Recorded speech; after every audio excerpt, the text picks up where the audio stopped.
నిజామాబాద్ నడిగడ్డ మీద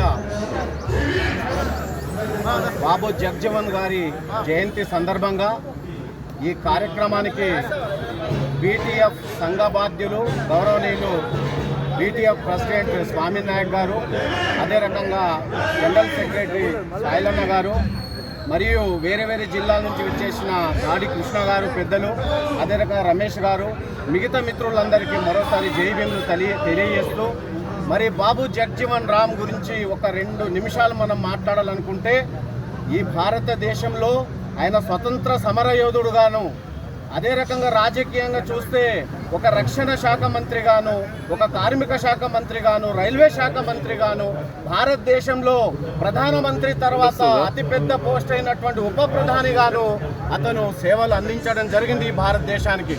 మరి కార్మికుల హక్కులు కావచ్చు, మహిళల హక్కులు కావచ్చు, బాలల హక్కులు కావచ్చు, ఇటు ఎంప్లాయీస్ హక్కులు కావచ్చు, ఇటు మహిళల హక్కులు కావచ్చు, వాటి గురించి చాలా గొప్పగా పోరాటం చేయడం జరిగింది.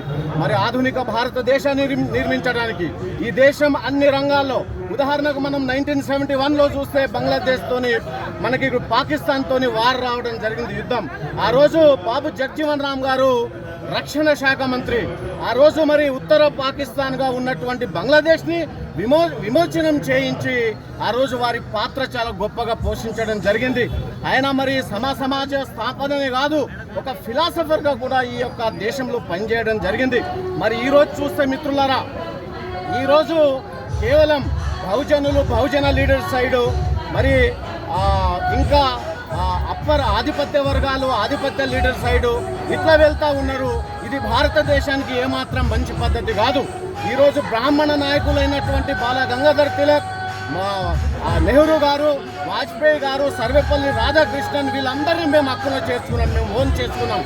మరి ఈ బహుజన నాయకులైనటువంటి అంబేద్కర్ కానీ బాబు జగ్జీవన్ రామ్ కానీ మహాత్మా జ్యోతిరావు పులే కానీ వీళ్ళ గురించి ఈ దేశానికి కంప్లీట్గా తెలియవలసిన అవసరం ఉంది. బ్రాహ్మణ వర్గాలు ఆధిపత్య వర్గాలు అందరూ కూడా వీరిని ఓన్ చేసుకోవాల్సిన అవసరం ఉంది.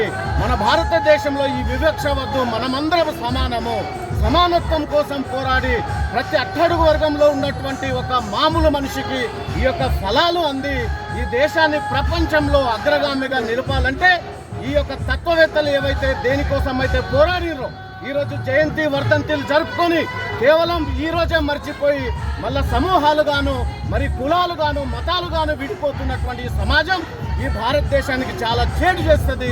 ఇది మంచి పరిణామం కాదు.